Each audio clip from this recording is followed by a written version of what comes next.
Bueno, le damos la bienvenida al padre Cristian Ferraro. Nació en Buenos Aires, hizo sus estudios en el Seminario Diocesano de San Rafael y luego en el Instituto del Verbo Encarnado de la misma ciudad. Obtuvo la licenciatura en Filosofía y luego el doctorado por la Universidad Pontificia de Letrán con una tesis sobre la libertad en el tomismo de Cornelio Fabro. Desde 2011 hasta el 2018 fue profesor de metafísica en la misma universidad. Desde el 2005 hasta el 2013 fue encargado de la edición de las obras completas de Cornelio Fabro. En el marco de su vasta trayectoria académica, que abarca numerosos cursos, conferencias y artículos, ha publicado varios libros, entre los que mencionamos El naufragio del progresismo, reflexiones sobre el pensamiento de Karl Rahner, Para un retorno a la metafísica, sobre la actualidad del tomismo esencial, Introducción a Cornelio Fabro, Apuntes de metafísica, Las 5 vías tomistas, Presentación pedagógica, y actualmente es sacerdote de la diócesis de Frejus-Toulon, en cuyo seminario se ha desempeñado como prefecto de estudios por un trienio. Vamos a escucharlo hoy acerca de la teología del cuerpo y el reinado del hombre, con una gran esperanza de poder editarle algo sobre este tema tan importante y que tantas confusiones está causando. Gracias, Padre. Bien, propongo comenzar con una pequeña oración en el nombre del Padre y del Hijo y del Espíritu Santo. Amén. Padre nuestro que estás en el cielo, santificado sea tu nombre. Venga a nosotros tu reino. Hágase tu voluntad en la tierra como en el cielo.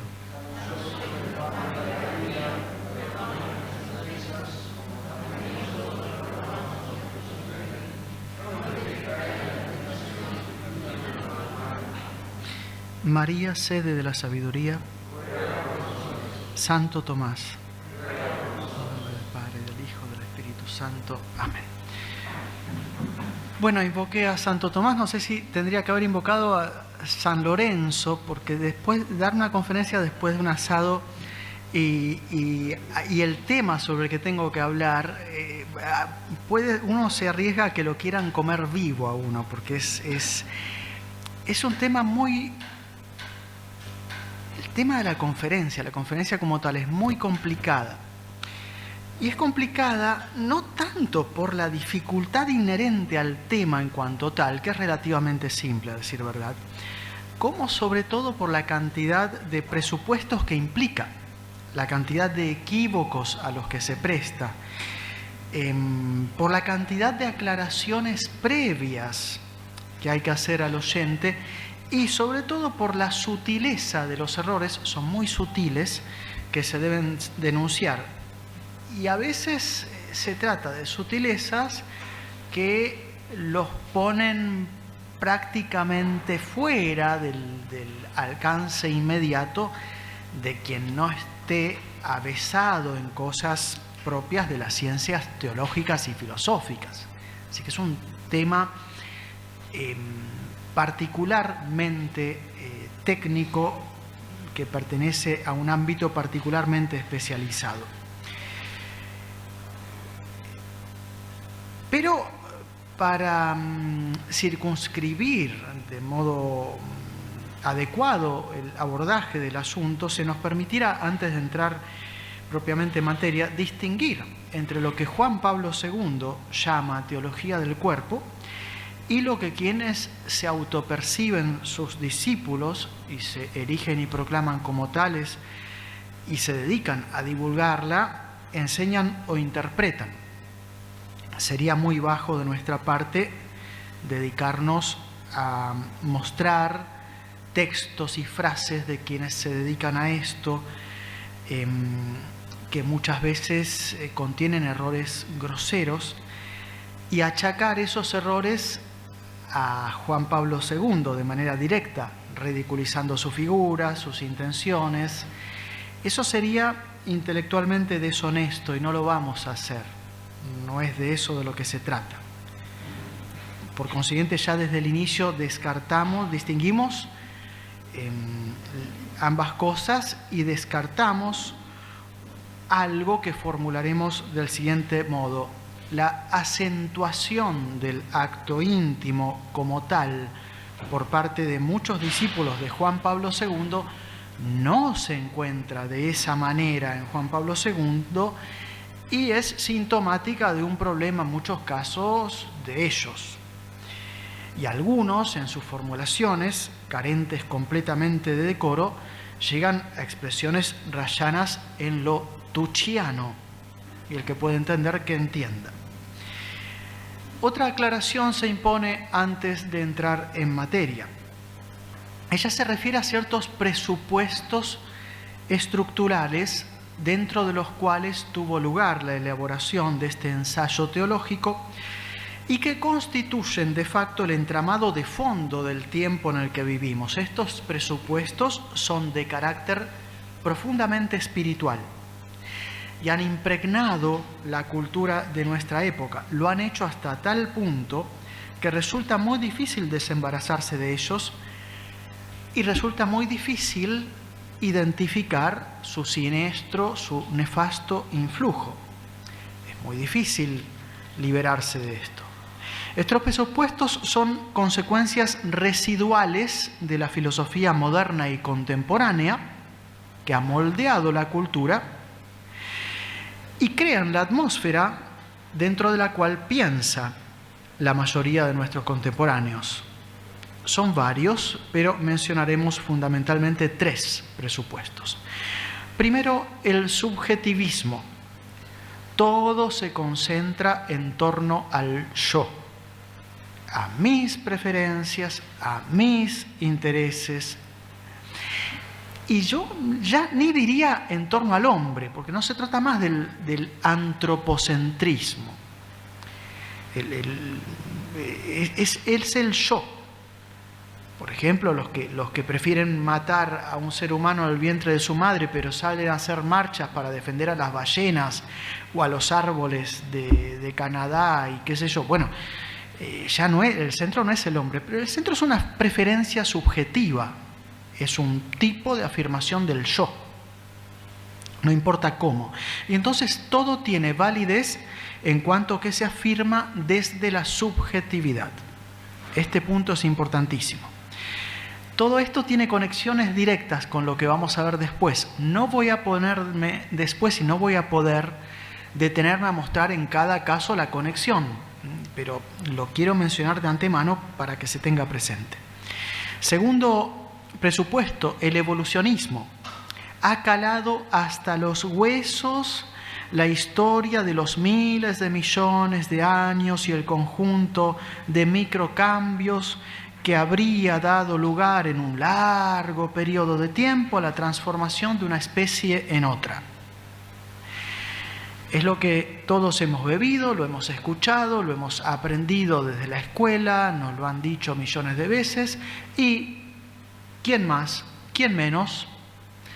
A la gran mayoría de nuestros contemporáneos les pasa esto, y a un amplio sector de católicos también. ¿Quién más? ¿Quién menos? Percibe que todo está llamado a cambiar. Y lo que era válido en una época debe cambiar para adaptarse a nuestro tiempo. Y eso no tiene nada de malo. Este es un presupuesto gravemente erróneo, pero que está muy metido en la cabeza del receptor del mensaje. Entonces hay que tomar nota de esto. Y el tercero,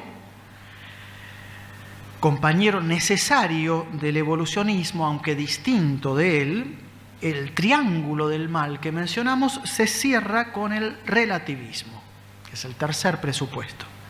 Todo es relativo a un momento de la historia, a un tipo de cultura. Entonces puede haber perspectivas distintas desde las que se interpreta un hecho. Sería vano oponer la una a la otra como si una fuera verdadera, la otra falsa. Son distintas, son alternativas, son perspectivas, son complementarias eventualmente. Se usan o se descartan según la oportunidad en vistas del resultado que se quiera obtener. Me conviene esta para obtener un fin, un resultado, tomo esta, me conviene otra, tomo otra. Son perspectivas, son explicaciones. Bien, estos 3 elementos se encuentran operantes en el puñado de textos que mencionaremos y en el conjunto de todo este movimiento que se ha dado en llamar teología del cuerpo.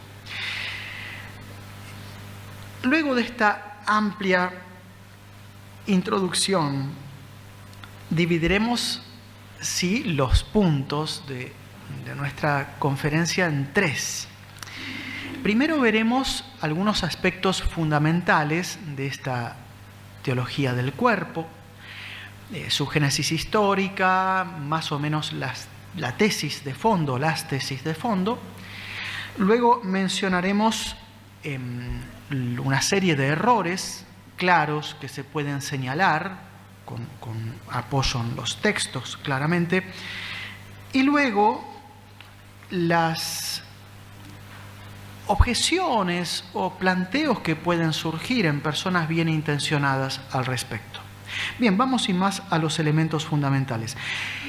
En cuanto al contexto histórico inmediato que da origen a la teología del cuerpo, hace falta recordar que durante mediados del siglo XX, en el siglo XX surge, mediados del XIX, fines del XIX, inicios del XX, surge esa herejía gravísima en la Iglesia que se fue bautizada con el nombre de modernismo, que consiste fundamentalmente per se y de suyo en la negación de la realidad del pecado original y al mismo tiempo en la falsa afirmación de que Dios está de suyo presente en el corazón de todo hombre, en cuanto que el hombre es espíritu y tiene sed de lo infinito. Esa presencia de Dios en el corazón del hombre, en cuanto que el hombre es espíritu y tiene sed de lo infinito, se traduce en un sentimiento dinámico carente de contenido definido. Ese sentimiento dinámico es la religiosidad o fe, que es un sentimiento, y que cuando choca con los objetos en una cultura, da lugar a un resultado objetivo, conceptual, que sería algún tipo de formulación dogmática. Y así tenemos, según las distintas etapas de la historia, según los distintos contextos culturales, diferentes expresiones religiosas de la única fe, que es la presencia de Dios que activa al espíritu humano con sed de infinito en el fondo del alma. Por consiguiente, todas las religiones son verdaderas, porque todas anuncian esta presencia de Dios, y son caminos distintos para llegar al absoluto. Y la religión católica, y bueno, es una entre ellas, no tiene ningún derecho a mostrarse como la privilegiada. Y Jesús, bueno, fue un hombre que se percibió muy vivamente esa presencia de Dios en su corazón y le pareció que él era Dios, pero eso ya son interpretaciones conceptuales, objetivas, que, bueno, dependen de un contexto histórico. Eso es el modernismo, lo acabo de resumir muy brevemente. Esa herejía fue condenada explícitamente en repetidas ocasiones, se escondió camuflada y revivió o volvió a aparecer, sacar la cabeza desde el fondo del abismo, promediando ya el siglo XX, poco antes de mediados del siglo XX, y asumió la configuración de lo que se llamó en Francia la Nouvelle Théologie, la nueva teología, que procuraba, bajo cierta apariencia de retorno a las raíces bíblicas y a la reflexión patrística, quería, sí, en absoluto, y era el corazón del proyecto, descartar y alejarse frontalmente de toda la escolástica y especialmente de Santo Tomás. La Biblia era sometida a una interpretación racionalista, asumiendo todas las posiciones de los protestantes liberales, y por consiguiente, bueno, se negaba la historicidad y tantas otras cosas que... Bien, dentro de este clima abierto por la Nouvelle Théologie, después ya desparramado con las teologías luego, ¿no?, claramente, de Rahner, von Balthasar y otros autores, dentro de todo este caldo surge también una protesta vehemente contra la enseñanza tradicional de la Iglesia acerca del matrimonio y de la vida íntima matrimonial. Y se procuraba, en nombre de un presunto amor de los esposos, disociar la obligación de la apertura a la vida de lo que es el encuentro amoroso sentimental, el aspecto de unión sentimental. Y entonces surge todo el tema de las píldoras y todo eso, y muchos teólogos malos, modernistas, ahora se llama más propiamente neomodernistas, porque es como modernismo 2.0 con muchas variantes, pero es el mismo principio de fondo.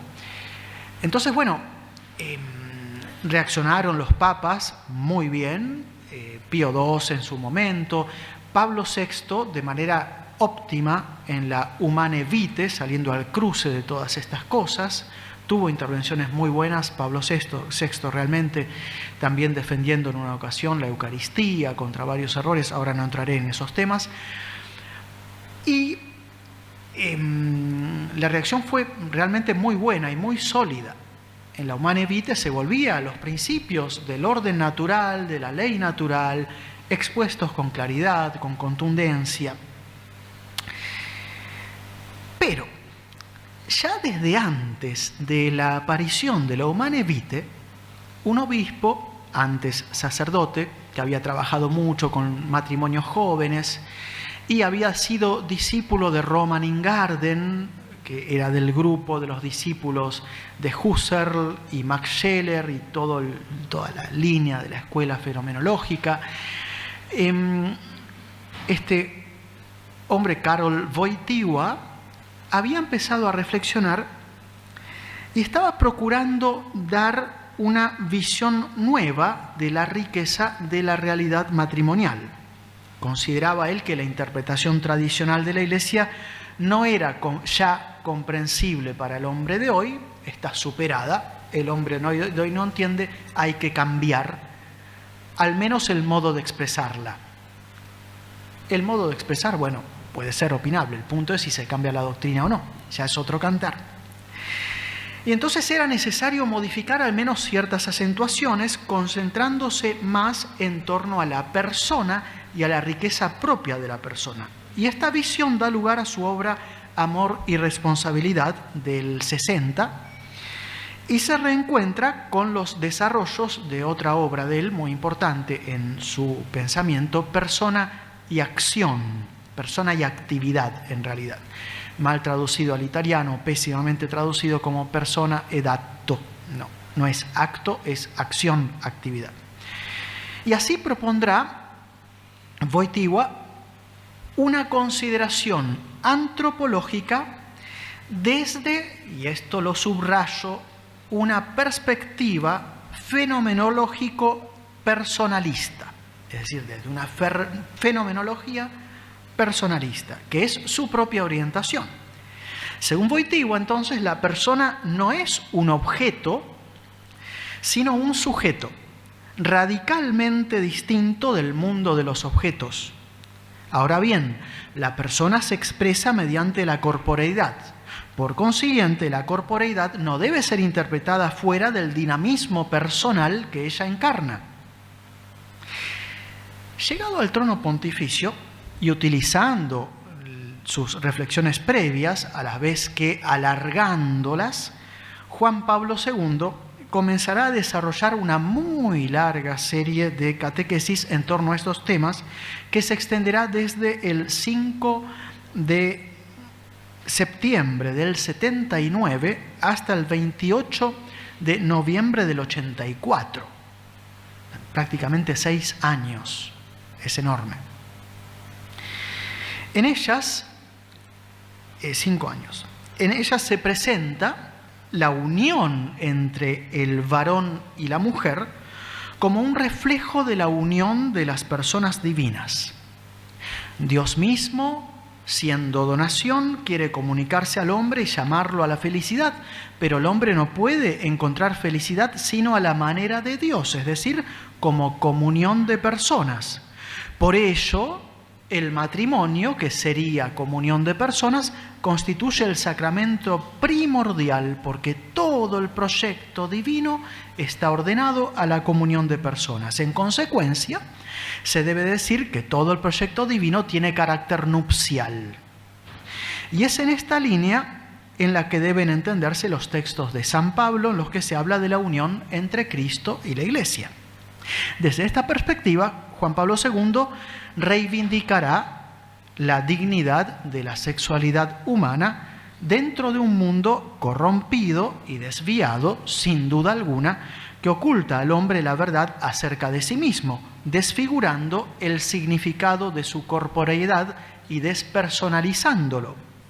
Así se traiciona o se traicionaría el lenguaje del cuerpo. Ahora bien, la Humanae Vitae trataba de argumentar contra la anticoncepción a partir de la ley natural.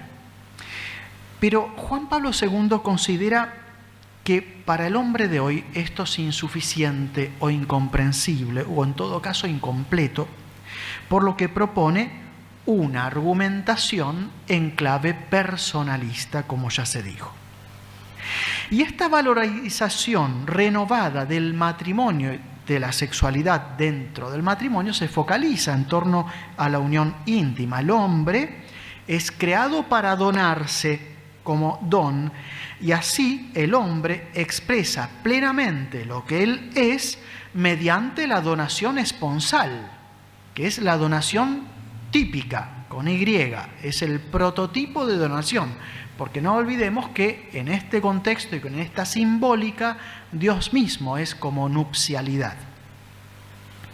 Así, dirá, la unión esponsal del hombre y la mujer mediante el cuerpo es el signo original y efectivo por el cual la santidad ha entrado en el mundo. Una frase que, bueno, la releo por las dudas. La unión esponsal del varón y la mujer mediante el cuerpo es el signo original y efectivo por el cual la santidad ha entrado en el mundo. Es raro, por lo menos raro. Pero sí, es verdad que con estas reflexiones Juan Pablo II condena las groserías y los grandes males de nuestra época. Claro que sí, esto es verdad y va a su mérito. Y es verdad que suscitó la reacción vehemente de amplios sectores de la teología contemporánea que decididamente preferían apostar a los errores groseros y a validar las opciones mundanas. Todo esto es verdad. Sin embargo, el precio pagado y el riesgo que se corría eran muy altos. Y así paso al segundo punto, que es más bien consiste más bien en una serie de observaciones que corresponde hacer. Claro, dijimos y subrayamos que las raíces de la teología del cuerpo obedecen a esa orientación de la filosofía que se llama fenomenología, que está toda mal desde que empieza hasta que termina. Y el que piense distinto se equivoca. Esto no es opinión. Es como si yo digo el agua es H2O y uno me dice, pero padre, qué tajante, ¿por qué no es Na7O? Y no, porque eso es otra fórmula química. El agua es H2O. Bueno, pero ¿usted leyó el otro libro que dice lo contrario? No, no lo leí y no me importa. Yo ya sé, hice hidrólisis y demostré que el agua es H2O. Y el que no lo acepta se equivoca. Y punto. Entonces, el tema de la fenomenología no es opinable. Y ahí ya entramos en uno de los presupuestos que mencioné antes y que inciden en la cabeza de los católicos de hoy. Que dicen, bueno, pero no puede ser que quizás... No. Y la fenomenología está mal y el personalismo está mal.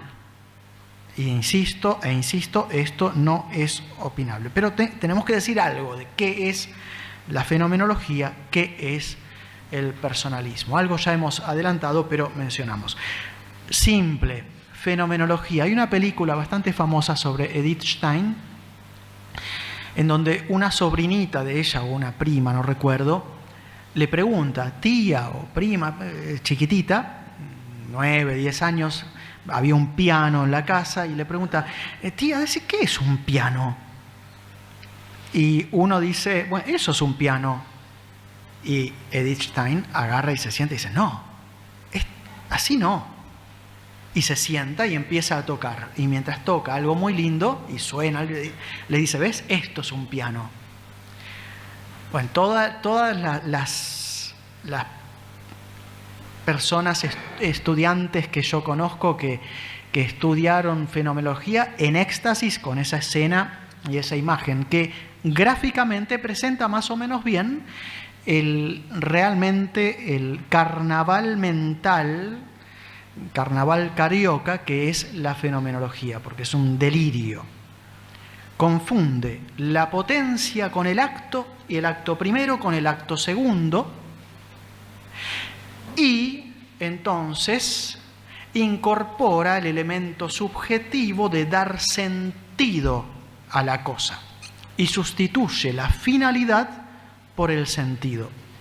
Cuando ustedes vean a algunos obispos o curas que plantean y le preguntan a la gente o dicen, el hombre de hoy está en busca de sentido, es eso, es estar subjetivamente viendo hacia dónde proyecto mi vida en vistas a algo que me permita darle una interpretación positiva que justifique mi vivir. No se trata de identificar cuál es el fin para el que el hombre fue creado. Es muy distinto, muy distinto. Buscar el fin para el que el hombre es creado es algo ontológico, objetivo, que fundamenta después todo el orden moral. La búsqueda del sentido es una proyección subjetiva de la conciencia. Estamos en pleno inmanentismo subjetivista. Son dos cosas distintas. Ahora, por supuesto, no estoy diciendo que todos los que hablan en estos términos sean una encarnación de Lucifer.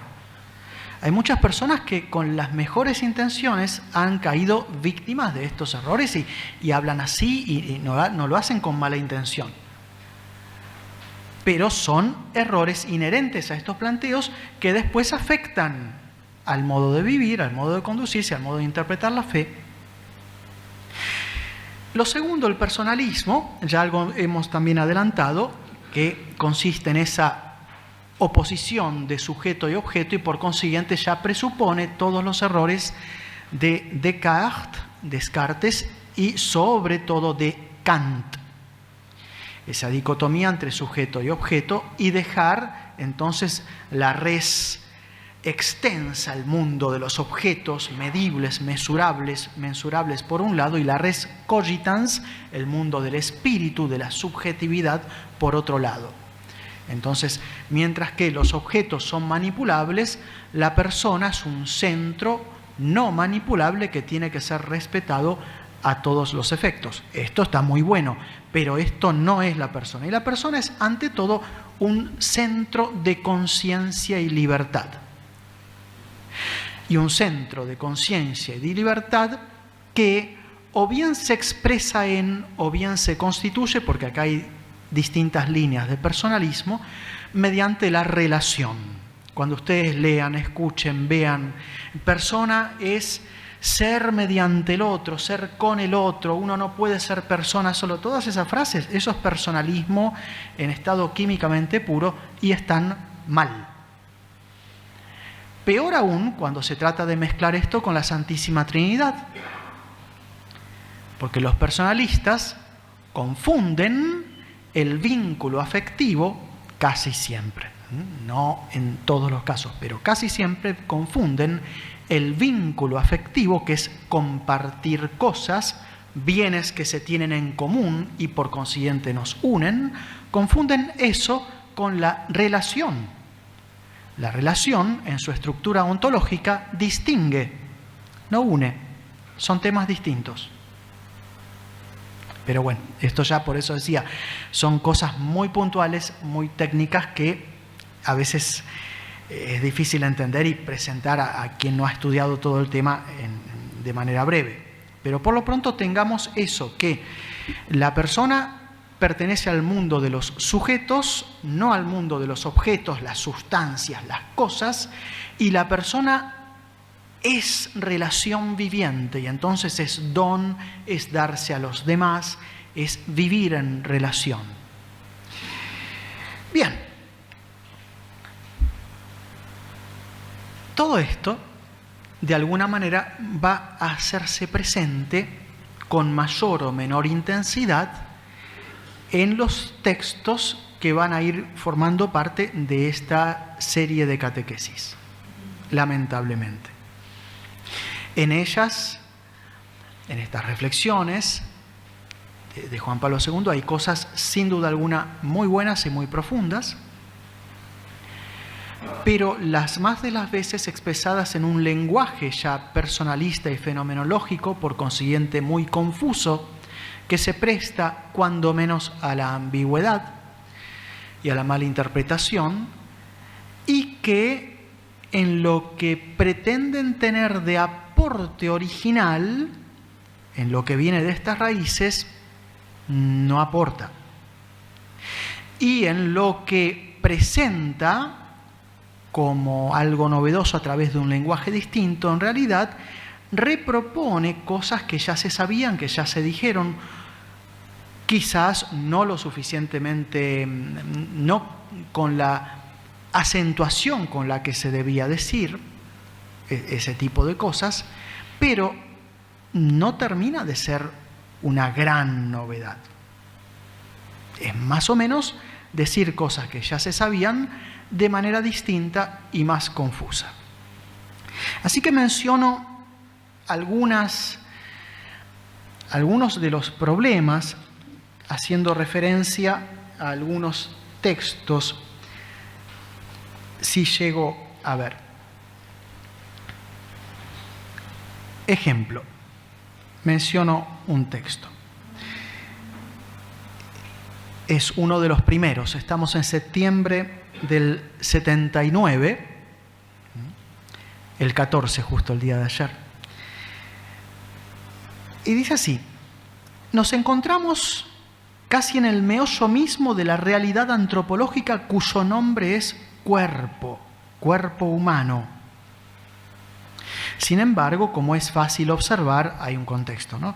Este meollo no es solo antropológico, sino también esencialmente teológico. Ya este adverbio, esencialmente teológico, esconde un problema serio de teología que implica la confusión del orden natural con el orden sobrenatural, típico de las corrientes teológicas de inspiración modernista. ¿Ven? Son errores muy sutiles. Un lector de buena voluntad viene, lo lee, no lo ve ni de lejos. La teología del cuerpo, que desde el principio está unida a la creación del hombre a imagen de Dios, se convierte, en cierto modo, también en teología del sexo. Claro, ¿por qué es eso el punto? No es, teología del ojo, cómo el ojo me sirve para ver las cosas y las maravillas de Dios. No. De lo único que se habla es de lo que acabo de mencionar, no el ojo. Entonces, ahora, con mucha delicadeza, con más delicadeza, Juan Pablo II, muchos de sus discípulos de manera hasta indecorosa y grosera.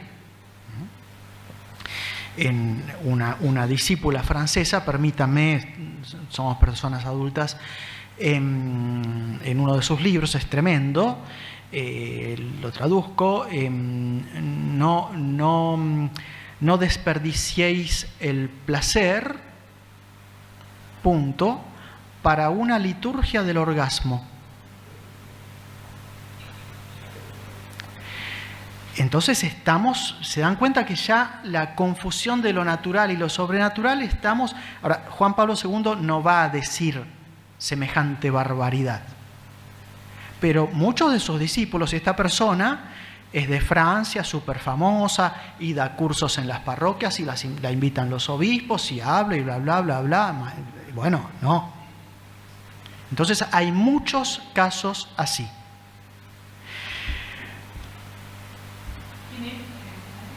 Después les doy la cita, ahora tengo mezclado, les doy bien el libro, va a salir igual en una publicación.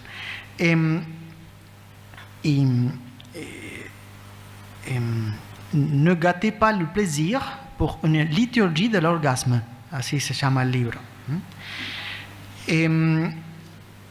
Sigue el texto un poco más adelante. La masculinidad, entonces, esa unidad que se realiza a través del cuerpo indica desde el principio no solo el cuerpo, sino también la comunión encarnada de las personas, y exige esta comunión desde el principio. Indican, además, la nueva conciencia del sentido del propio cuerpo. Sentido que se puede decir consiste en un enriquecimiento recíproco. Acá tenemos nuevamente la aparición de ese término, el sentido. El sentido, ¿qué es el sentido? Bueno, hay que hacer muchas distinciones. El cuerpo, claro que me permite entrar en relación con los demás de distintas maneras. Y hay una especificidad de ciertas potencias que posee el cuerpo humano que se van a activar en cierto momento no. Pero la expresividad, los canales de donación y de comunión personal y de vivencia sincera, profunda e intensa de la caridad esponsal no se agotan en la vivencia del momento íntimo, ¿se entiende lo que quiero decir? Porque puede haber que haya un marido que está en trance de muerte, en terapia intensiva, en silencio, sin poder moverse, y una mujer heroica que durante años está al pie de su cama, secándole el sudor, limpiándolo, lavándolo, y eso también es expresión corporal y es expresión de la caridad esponsal y de la comunión de personas. Entonces hay una visión reduccionista y una hiperbolización, una exageración en la identificación del rol que compete a los aspectos diferenciales, se entiende, del varón y de la mujer. Y entonces señalo, en realidad hice una lista de 21 errores. Voy a dar ejemplos de 2 o 3, pero voy a leer todos. Tenemos, en primer lugar, y en relación con esto del sentido del cuerpo, el olvido completo de la ontología, el orden del ser, que es la especificación de las potencias por los objetos de sus actos. Y el uso del lenguaje abusivo esconde a veces estos errores.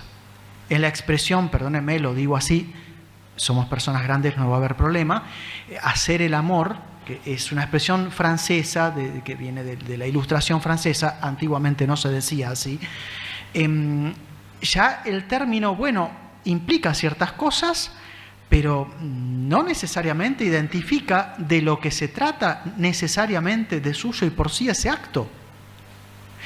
Ejemplo, el acto del ojo. Cuando una mamá mira a su bebito recién nacido, lo amamanta, lo acaricia, lo abraza, lo mira embelesada, le pregunto a cualquier persona que no estudió y va a decir, esa es un acto de amor, esa mirada.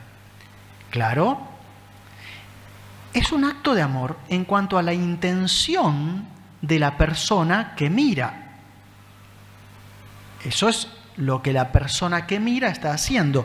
Pero el ojo no ama, el ojo ve. Entonces la potencia visiva ejecuta un acto que, en cuanto emanado desde la potencia, es el acto de ver. ¿Y su objeto cuál es? ¿Expresar el amor? No, su objeto es el color. Ahora, la persona que mira, mediante la mirada, puede querer expresar el amor y está muy bien. Pero el acto de ver sigue siendo acto de ver, especificado por el objeto propio de la potencia visiva. No se especifica a partir de la intención del agente que lo ejecuta. Esto es muy importante. Porque también puede haber una mirada de odio. Entonces, claro, miro a alguien, sigue siendo acto de ver, pero yo lo uso con otra intención. Y entonces, el acto de las potencias generativas, ¿se entiende?, es un acto desuso orientado a la generación. No es un acto afectivo, no es un acto de la afectividad, no es un acto de la intención, es un acto de las potencias, especificado por su objeto. Ahora, que eso deba, por supuesto, según el orden natural, desarrollarse en un contexto matrimonial, por supuesto que sí, por las exigencias que tiene lo que es la transmisión de la vida, entonces garantizar la educación, todo lo que ya sabemos, y es maravilloso. Pero no hay que... Fíjense que a partir de haber incorporado términos como el sentido, y se incorpora un dinamismo en el cual se suprime la función propia de cada potencia y se genera confusión.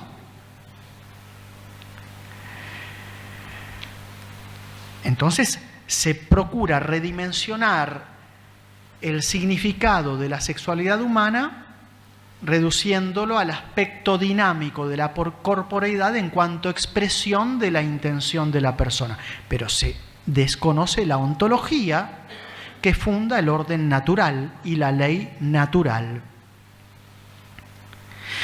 También es permanente en todos estos discursos, aunque en algún momento hace la distinción, pero después desaparece y los discípulos la ven pasar de largo como Yepes, el caño que le hizo Riquelme, los futboleros me entenderán. Es así, no lo ven, pero la confusión grosera en el sentido literario, no de decir groserías, confusión enorme entre lo que es metáfora y lo que es analogía.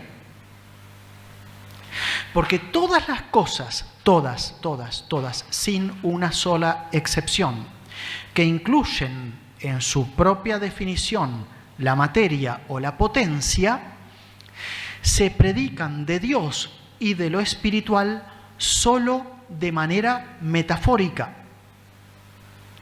Solo de manera metafórica. Jamás bajo ningún concepto de manera propia. Imposible. Y esto, que es muy delicado y muy preciso, aparece pero permanentemente. Leo rápido la serie de errores y después leo algunos textos para ilustrar, porque si no, no terminamos. Entonces, asimismo, el uso impropio del término metafísica, usado en clave kantiana o personalista y entendiendo por metafísica simplemente la estructura ontológica y casi como opuesto a lo que es personalista, mal. El uso impropio del término analogía, se pierde de vista lo que es la participación de metafísica y se usa la analogía casi como una simple comparación, mal. La especificación del sentido del término don a partir de lo genérico, como si dijésemos, ¿qué es ser jirafa? Jirafa es animal y animal es jirafa. Entonces, todo lo que es animal ya es jirafa. Todo lo que es don ya es nupcialidad. Entonces, se van identificando las cosas. Entonces, no se tiene en cuenta ni al término, ni lo que se dona, ni en vistas a lo que se dona. La entrega de los cuerpos en la unión íntima es una manera de donación, no es la donación con mayúscula. Eso sería un error grosero. Y entonces cuando un alma se dona a Dios, esta donación no es sino solo metafóricamente esponsal. No lo es en sentido propio. Y este error es gravísimo. Esta confusión es gravísima. La especificación entonces errónea del don, el primado de la relación sobre la sustancia o bien la equiparación de ambas. Error en la noción de imagen de Dios a 3 niveles. Porque se dice que Dios creó al hombre a su imagen. Después leeremos los textos. Entonces enseguida dicen, claro, pero creó hombre y mujer. Entonces la imagen de la Trinidad es el matrimonio, el varón y la mujer, incluso antes de que tengan hijos. No, eso es una barbaridad. No está bien. Segundo, primer nivel, del espíritu a la comunidad de personas, que es la comunión matrimonial. Segundo, lo mencioné, la comunidad matrimonial prescindiendo de los hijos. Y tercero, del espíritu al cuerpo, porque después se llega a decir que el cuerpo mismo es imagen de Dios. Lo cual no se puede decir, porque el cuerpo es materia. Y es una barbaridad, subrayo, insisto, es una tremenda barbaridad decir que el cuerpo es imagen de Dios. Tiene razón de vestigio, no de imagen. Y ahí vamos, anticipo un error que está también. Nos hemos saltado 2000 años de tradición, de reflexión de San Agustín, de Santo Tomás, a los cuales no hemos leído, no hemos estudiado en absoluto, y no hacemos tesoro de lo que ellos han aportado, también movidos por el Espíritu Santo, porque no es que el Espíritu Santo quedó en stand-by y apareció recién en el siglo XX para iluminar a algún que otro teólogo por ahí. No. Entonces son errores muy, muy grandes. Después, igual o peor, la equiparación en dignidad de la virginidad consagrada y el matrimonio. Esto es tremendo, porque está definido y es de fe que la virginidad consagrada como estado de vida es superior al estado de vida matrimonial. Y lo dice Jesucristo explícitamente, lo dicen los padres de la Iglesia explícitamente, lo definió la Iglesia en Trento. Pablo VI, en Sacra Virginitas, repitió y lo dijo explícitamente contra los teólogos contemporáneos que quieren equiparar las dos cosas. Vuelvo a repetir que es un dogma de fe y que hay que sostener esto. Por supuesto, eso no quiere decir que la persona que vive en ese estado de vida sea ella una persona superior a otra que vive en otro estado de vida, porque puede ser que una persona que está en el estado de vida matrimonial ame tanto, tanto, tanto, tanto a Dios, que sea de mayor santidad, porque la santidad se mide por la caridad, que la persona que está viviendo la virginidad consagrada. Eso va por otro lado. Aquí se habla de la santidad objetiva del estado de vida. Esto pasa de largo en esas catequesis y se lo trata de diluir. Y si bien hay matices más o menos en alguna que otra afirmación de Juan Pablo II, sin embargo en los discípulos no. Y en Europa me he tenido que enfrentar con sacerdotes y con laicos que de manera obstinada y explícita defendían la igual dignidad del matrimonio y la virginidad consagrada. Después llegando a decir, con esa hiperbolización del sexo, que, por supuesto, la expresión máxima de la unión en la que se realiza la persona es la unión íntima. Y como ahí el hombre se expresa plenamente, y el hombre es imagen de Dios, y es especialmente imagen de Dios en la unión matrimonial y en el acto matrimonial, entonces ese acto es la mejor imagen de Dios. Y entonces la Virgen María no sabe lo que es el amor de Dios, no es imagen de Dios, no vivió en plenitud el amor. Y Jesucristo y tanto, no.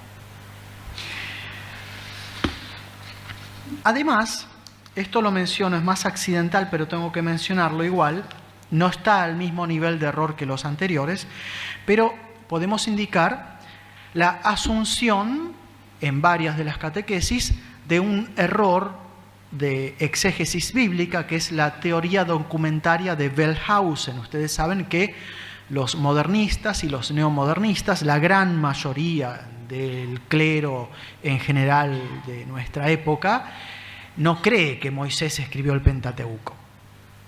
Y un gran número, no sé si la mayoría, tampoco creen que todo eso sea histórico.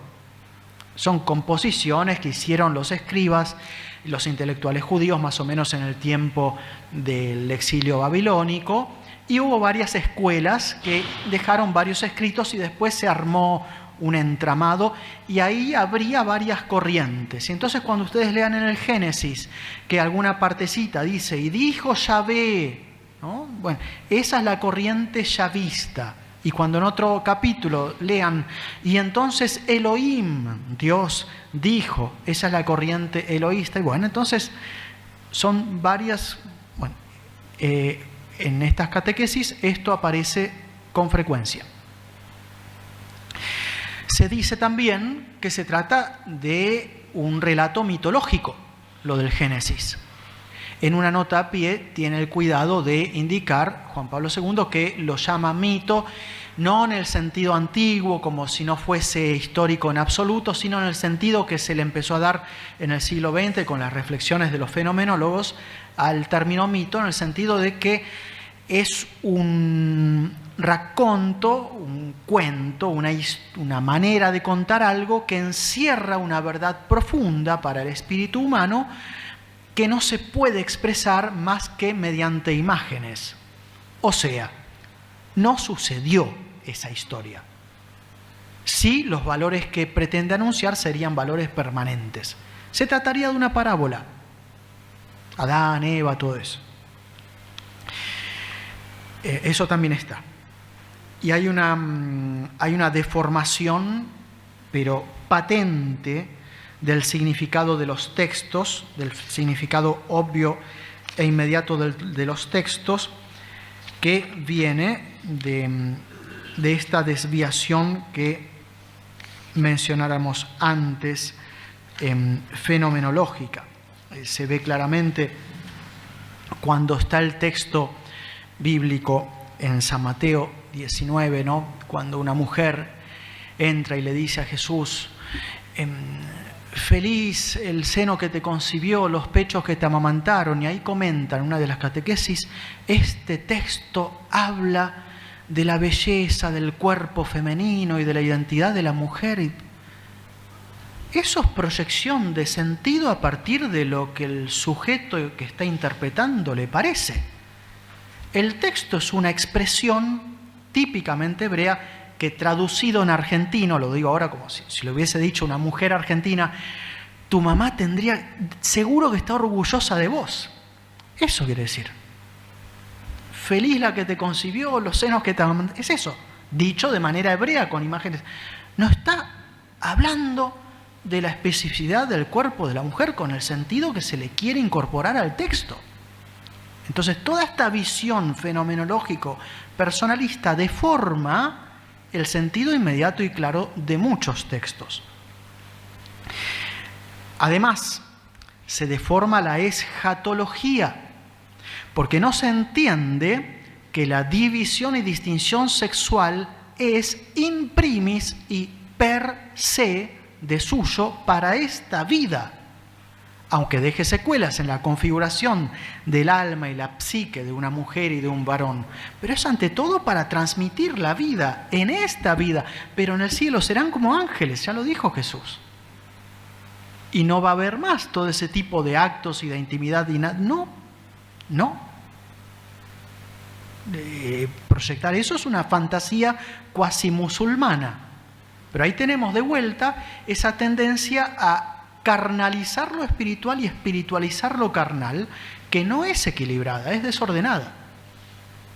Y les pasa muchas veces a las personas que están en este tipo de orientación, que confunden el espíritu y la sensibilidad y el espíritu, Y entonces es como que cuando están rezando procuran sentir. Y cuando están sintiendo procuran rezar. Imaginar cosas espirituales son cosas distintas. ¿Se entiende? Después, un error muy grave aparece implícitamente aquí y allá en las catequesis, pero explícitamente en muchos de los discípulos. Pensar que el matrimonio se constituye en el acto efectivo íntimo. No. El matrimonio se constituye en el momento del consentimiento dado externamente en la celebración litúrgica.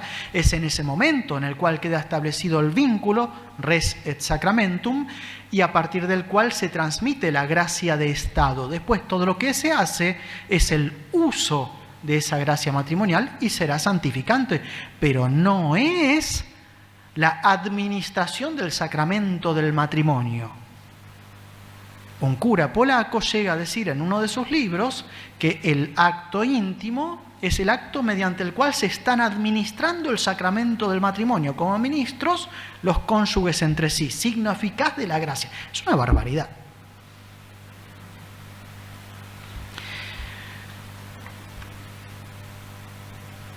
Entonces, después, ahí está eso mismo, se identifica entonces la donación, en ese sentido, con la transmisión de la gracia y con la liturgia. Llegan a decir que es liturgia la vida matrimonial por estos motivos.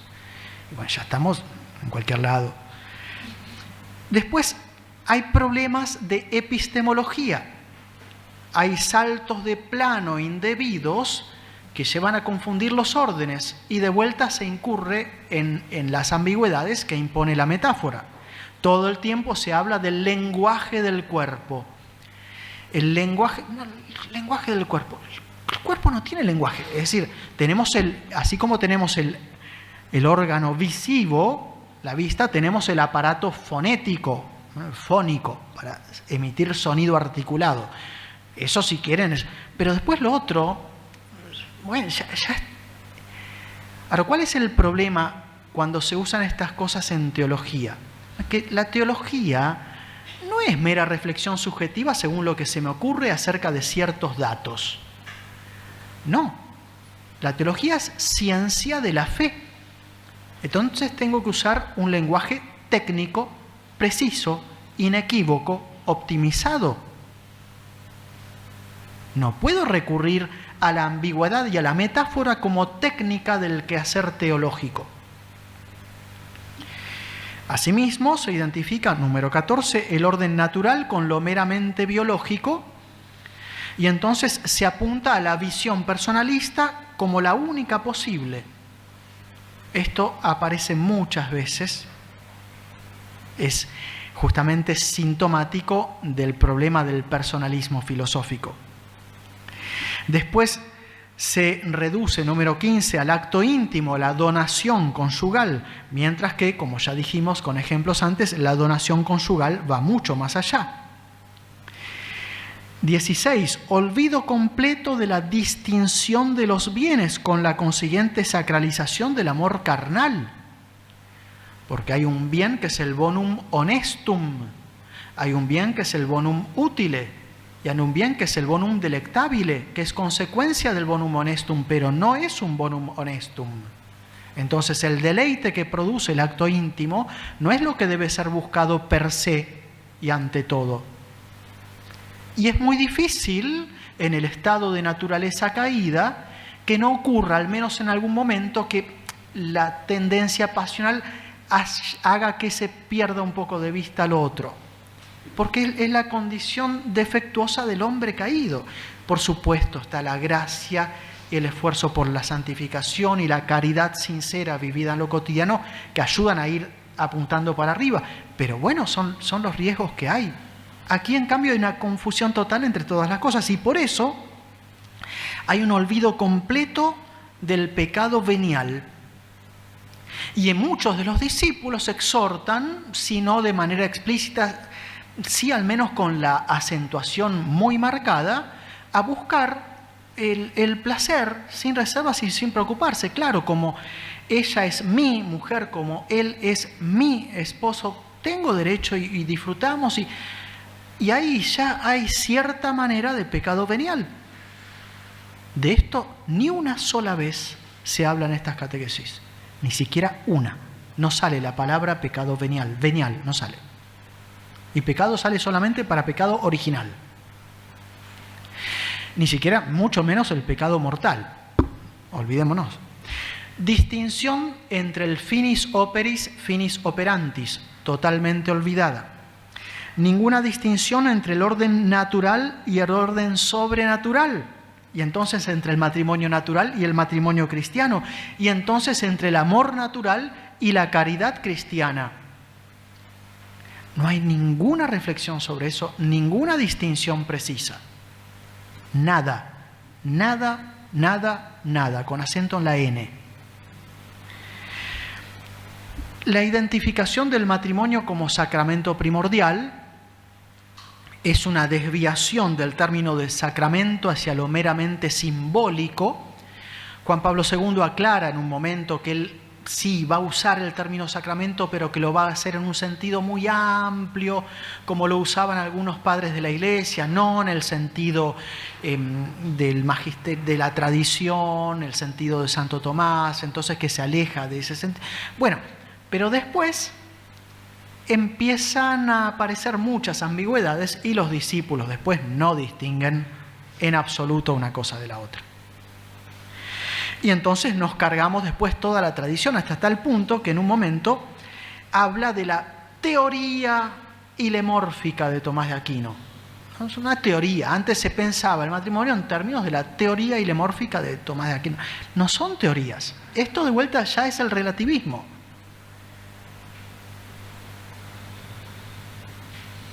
Bien, podría seguir y sería muy cansador. Menciono brevemente, como último punto, ya yendo a concluir, porque no da el tiempo, tengo que resumir, perdónenme, algunas cosas que podrían surgirnos. Porque alguien podría decir, bueno, padre, pero no es posible otra manera de interpretar. Y ya lo dijimos, no, porque la filosofía es ciencia, la teología es ciencia, conocimiento cierto, certero, mediante las causas. Y para que la teología sea ciencia, tiene que usar la filosofía del ser, que es la metafísica. La fenomenología y el personalismo no son la filosofía del ser, por consiguiente no son aptas para hacer teología. Así que esto no se puede aceptar. Y ocurre muchas veces, esto ya lo decía Hegel, que así como todo el mundo, porque muchas personas, a nadie se le ocurriría que por el hecho de tener pies y caminar podrá enseñarle al zapatero cómo hacer zapatos, lo llamativo es que todo el mundo por el hecho de razonar un poco se cree que puede hacer filosofía. Y no, dice Hegel, hay que estudiar mucho, optimizar el uso de la razón, empezar a profundizar de una manera muy particular. Y podríamos, parafraseando a Hegel, decir que todo el mundo se cree que puede hacer teología, hablando y tirando reflexiones sobre cualquier cosa. Teología a nivel Tucho Fernández. No se puede. Padre, pero a mí me hizo bien. Yo conozco matrimonios que fueron salvados gracias a ella. Bendito sea Dios, que escribe derecho con renglones torcidos. Pero hizo bien por las cosas buenas que tiene, que las tiene, pero que no son distintas de las cosas que siempre se dijeron. Y quizás esto les pasó a algún papá o alguna mamá, que se pasaron toda la vida durante la educación de los hijos diciendo algo muy bueno y dando vueltas, y nunca, hasta que de repente tiene 18, 20 años, 23, y viene con una idea súper original. Che, mira, me enteré, me dijo tal y tal que las cosas son así, es verdad, mira que esta manera de ver. Y el papá o la mamá dice, pero se lo estuve diciendo siempre, no lo vio, no puede ser. O como los protestantes, los católicos ignorantes que se vuelven protestantes, dicen, descubrí la Biblia. Pero si siempre te estuvimos diciendo, anda a misa, lee la Biblia, escuchá el sermón, y ahora... Bueno, acá es lo mismo. Lean el magisterio precedente, la riqueza, la belleza, la profundidad, el sermón de San Juan Crisóstomo sobre el amor conyugal, una profundidad enorme. No, tenemos que esperar que venga la filosofía moderna, el personalismo y la fenomenología a enseñarme lo que siempre la Iglesia enseñó de manera más precisa, más profunda, y bueno.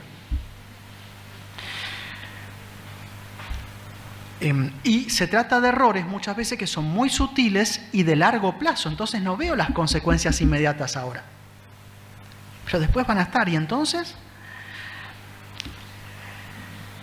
padre, son cosas que dijo el Papa. Y así con estas críticas uno se opone al magisterio, se opone al Papa. A ver, no todo lo que diga el Papa es magisterio infalible. Hay distintas modalidades de magisterio.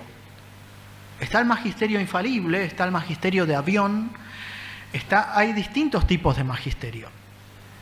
Entonces, el magisterio infalible es solo, en el caso del Papa, el pronunciamiento formal ex cátedra. Y Juan Pablo II lo hizo, al menos en 3 ocasiones. 2 veces en la Evangelium Vitae, si mal no recuerdo, cuando condena formalmente haciendo uso de la fórmula técnica el aborto y la eutanasia. Y después, en el 94, cuando declaró, haciendo uso de la fórmula técnica, como doctrina definitiva que las mujeres no pueden acceder al sacerdocio. Lo dijo explícitamente. El vicario de una diócesis en Francia, de cuyo nombre no quiero acordarme, sigue sosteniendo que estaría bueno que las mujeres accedan al sacerdocio. Cuando se le dijo en la cara que eso te pone afuera de la iglesia, se rió socarronamente, sigue celebrando misa, siendo el vicario de la diócesis. Bueno, eso sí es magisterio infalible y definitivo, y hay que aceptarlo por fe. En cambio, el resto es magisterio falible. No quiere decir que todo el tiempo se esté equivocando, pero sí que no está exento de la posibilidad de que haya error, y puede ocurrir. Entonces, esto no es estar contra el magisterio. Entonces sí se podría decir que las reflexiones del joven Karol Wojtyła en Amor y Responsabilidad antes de la Humanae Vitae y las propuestas alternativas siendo obispo a la Humanae Vitae, entonces está en contra del magisterio de Pablo VI, sabiéndolo. Bueno, no, porque no es un magisterio definitivo, formal ex cátedra, es magisterio que se llama ordinario, hay un margen de... Pero entonces, seamos coherentes, no es justo y no hay que pensar, casti connubii también es magisterio. Y entonces, y ahí tenemos un problema, porque tenemos 2000 años de magisterio ordinario, habitual, universal de la Iglesia, con plena coherencia, que de repente ahora es invertido, porque se invierten los fines del matrimonio. Lo principal es la unión, y lo derivado es la procreación. Y no, lo principal como finalidad intrínseca del matrimonio es la procreación, con todo lo que ello implica. Y también, entonces, unido a ello, pero de manera subordinada, la ayuda mutua, con todo lo que ello implica. Padre, pero hay tomistas que son personalistas y tomistas que aceptan la teología del cuerpo. Bueno, si hay un tomista que es personalista, o no entendió el tomismo o no entendió el personalismo. Y lo mismo se diga de si es fenomenólogo o si sigue la teología del cuerpo. Lo que pasa es que en estos casos también muchas veces se mezclan varias cosas, porque se mezcla un poco, a veces, cierta cuestión afectiva, entonces como se le tiene cariño a la figura de Juan Pablo II y está muy bien, entonces uno dice, bueno, no puede ser, tratemos de salir, y eso ya condiciona la limpidez del razonamiento teológico y uno termina justificando lo que no se puede o defendiendo lo indefendible, así en muchos casos.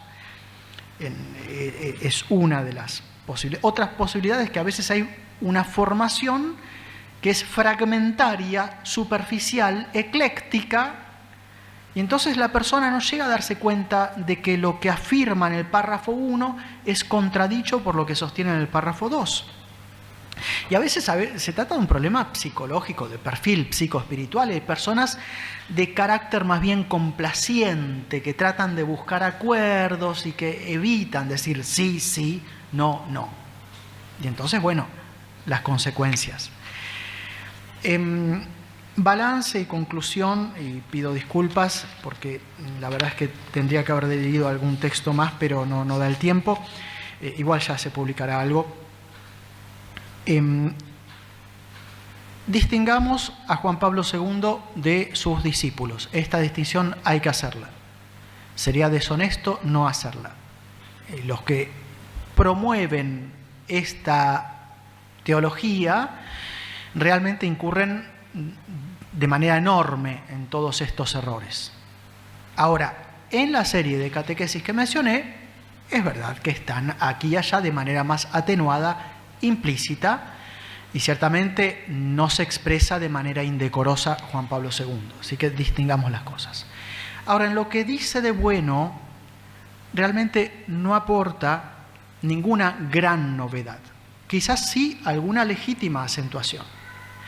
Y quizás sí una cosa que quiero mencionar y vale la pena mencionar, el mostrar claramente que los esposos y el matrimonio cristiano, más allá de la superioridad, que lo sabemos por fe, de la virginidad consagrada, no constituye a los esposos en católicos de primera B, de ninguna manera. Y no reduce la capacidad de aspiración a la santidad, de ninguna manera. De ninguna manera. Y esta acentuación es legítima, y es un aporte válido, y quizás antes también estaba, y sería mentira decir que no estaba. Estaba, pero no tenía el mismo volumen que tiene ahora. Y este sí es un aporte legítimo. Ahora, como balance último conclusivo, la cantidad de errores, de imprecisiones, de ambigüedades es tal que uno no puede aconsejar con tranquilidad participar en este tipo de movimientos, en este tipo de iniciativas. Sí, uno puede a partir de esto y con ocasión de esto aconsejar formar grupos buenos, de matrimonios buenos, que procuren vivir profundamente la auténtica espiritualidad matrimonial que se concentra en torno a la caridad cristiana.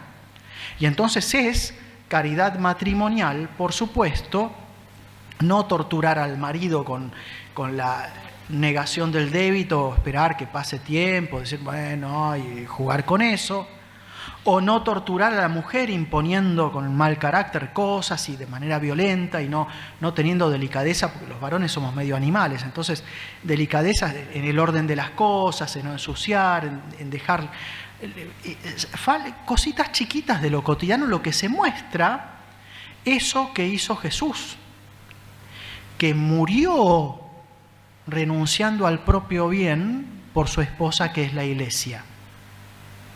Y esto a veces lo olvidamos. Y esta es la clave de la espiritualidad matrimonial. Rollo Marín, última indicación, cuando escribe sobre el sacramento del matrimonio, plantea el problema de cuándo fue instituido y presenta distintas teorías. Y no menciona lo que enseña Santo Tomás. Rollo Marín dice que, algunos dicen que fue instituido en Caná de Galilea, porque Jesús fue ahí, o cuando en el Génesis ya fue instituido en potencia, y cuando Jesús revalida el Génesis ya en acto. Otros dicen que cuando San Pablo dijo que esto lo digo de Cristo y la Iglesia, hablando del matrimonio. Santo Tomás dice no. Rollo Marín dice esto es discutible, no sabemos, pero no menciona lo de Santo Tomás. Y Santo Tomás dice no. Jesús instituye el matrimonio muriendo en la cruz. Porque cuando hay verdadero amor, realmente hay sacrificio a fondo. Así que eran estas reflexiones. Espero que algo se haya podido entender. Y no sé si queda margen para algunas preguntas. Sí, bien.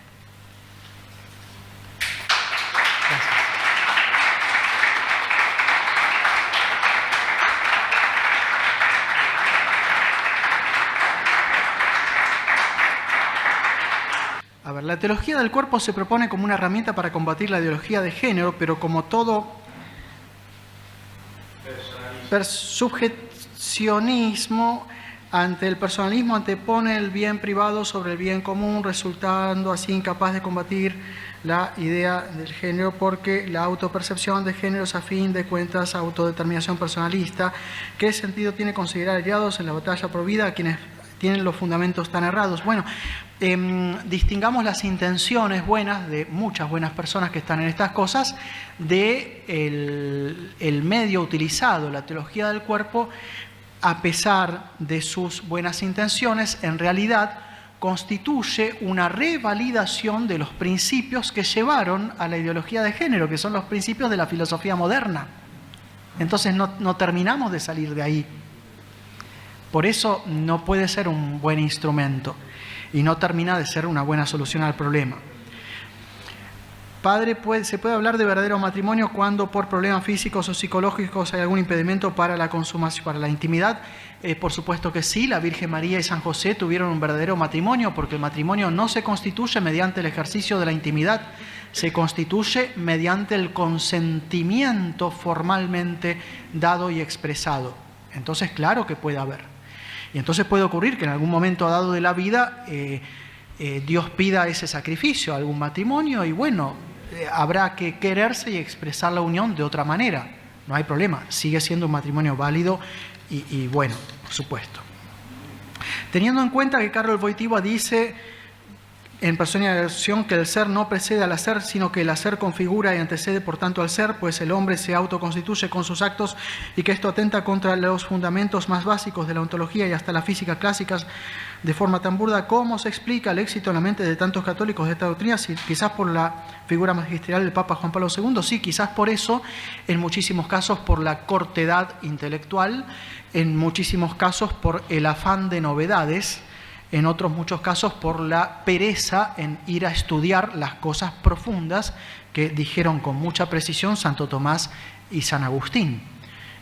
Por todos estos motivos, sí, claro. Y también por no leer el magisterio precedente y no obedecer incluso al mismo Juan Pablo II, que en la Fides et Ratio, en el 98, varios años después, dice que hay que volver a Santo Tomás y que no puede presentarse la noción de persona en clave puramente fenomenológica, que tiene que haber una presentación ontológica. Entonces él trata más o menos de... ¿Hay diferencia entre el cuerpo y la carne que es enemigo del alma? En San Pablo parece que no, tendencia de la carne versus del alma. ¿El error de la teología del cuerpo es considerar bueno un enemigo del alma? No.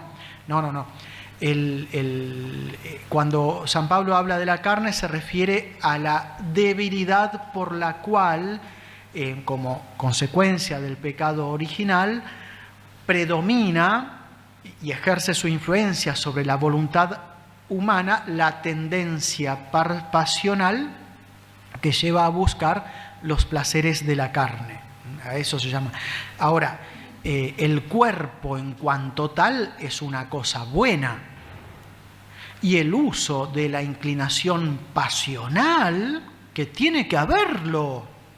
En ningún momento en nuestra conferencia hemos demonizado el legítimo placer que es consecuencia de esa unión bien vivida y del amor conyugal. De ninguna manera, cuidado.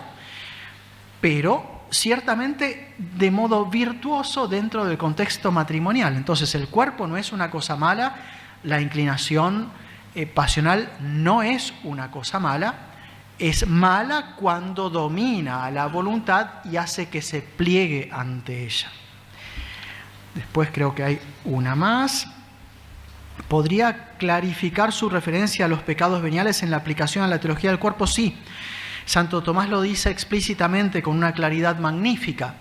Si la intención del hombre hacia la mujer o viceversa dentro del matrimonio es no a la procreación, al menos apertura a la vida per se, sino que eso de modo secundario, y lo que predomina es la búsqueda del disfrute, excluyendo cualquier otra posibilidad, que sea Rosita o que sea Vicentito, ¿no? Que sea mi marido o mi mujer, pero ante todo el disfrute, en ese caso necesariamente hay pecado venial.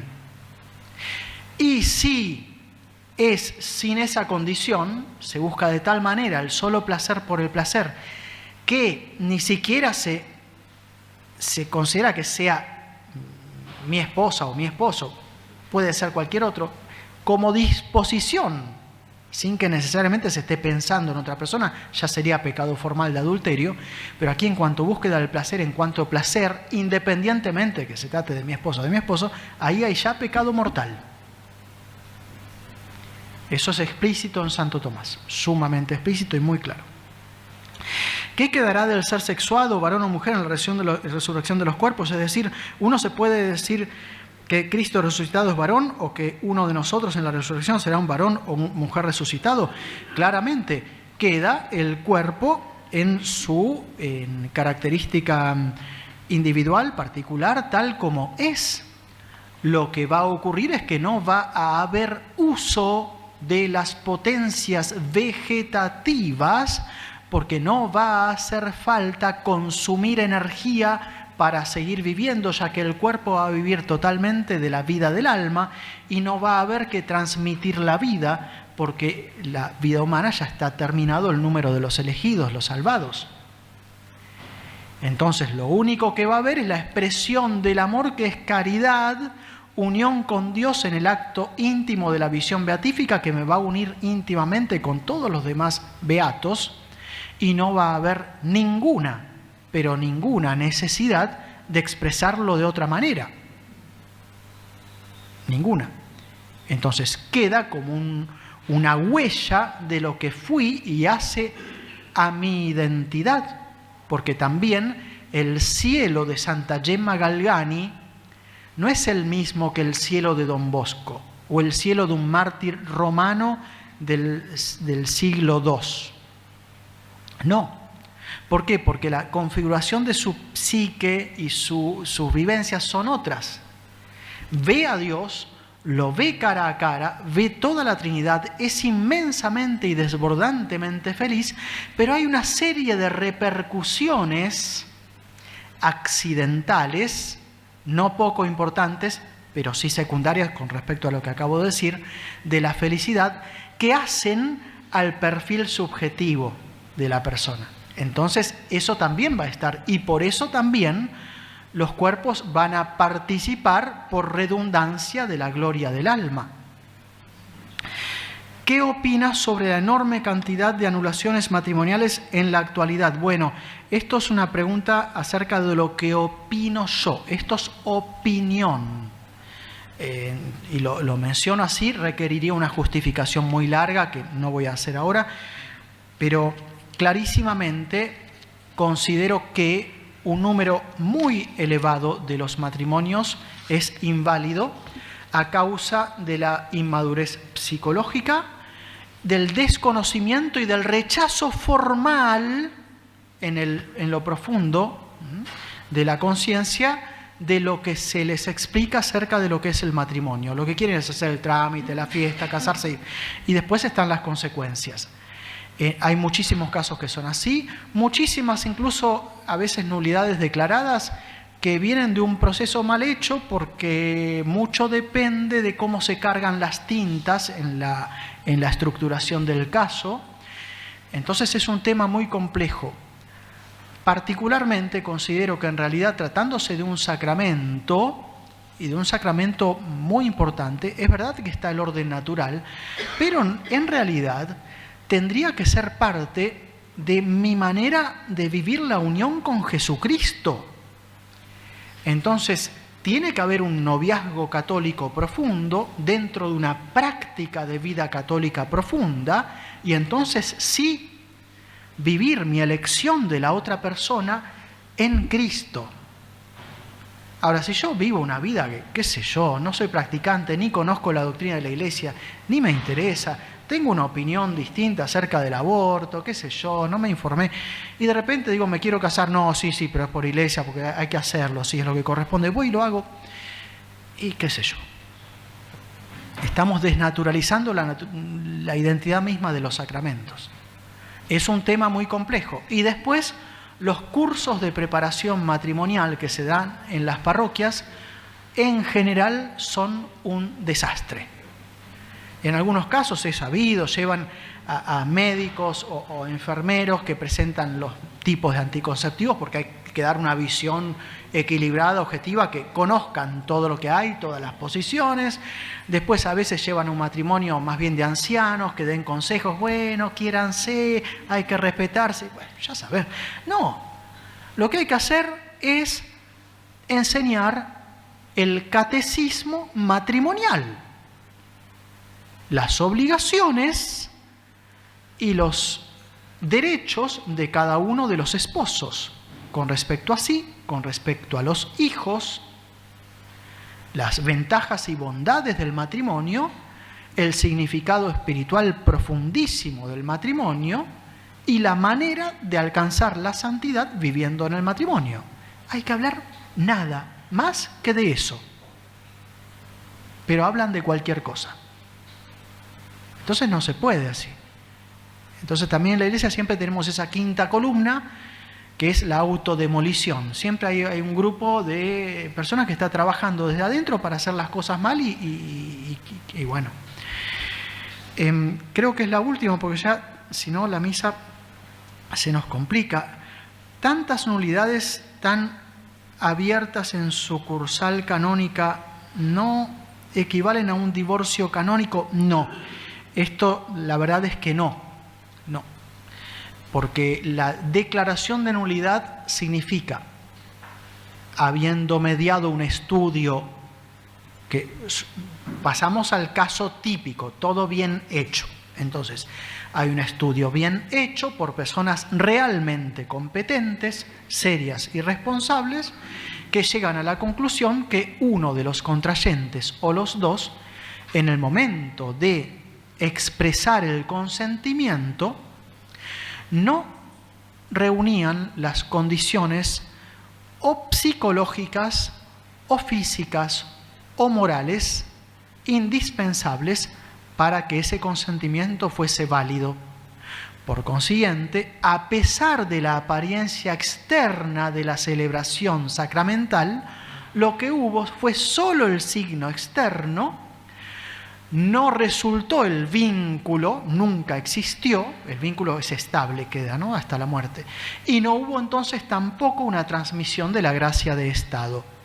Entonces la Iglesia, habiendo mediado todo ese estudio serio, declara que eso fue solo matrimonio en apariencia. Entonces declara la nulidad matrimonial. No es que anula un matrimonio que ya fue hecho. Y no es que entonces es un divorcio católico. No, lo que se hace es responsablemente garantizar, lo hace la autoridad de la Iglesia competente, que ahí jamás hubo matrimonio. Y entonces los dos, o uno de los dos, quedan libres para contraer nuevas nupcias. Digo, al menos uno de los dos puede, porque puede haber uno que tenga un impedimento permanente y que le impida volver a contraer eventualmente nupcias porque, a causa de este impedimento. Entonces, bueno, pero bien, gracias por las preguntas. Entonces, muchas gracias.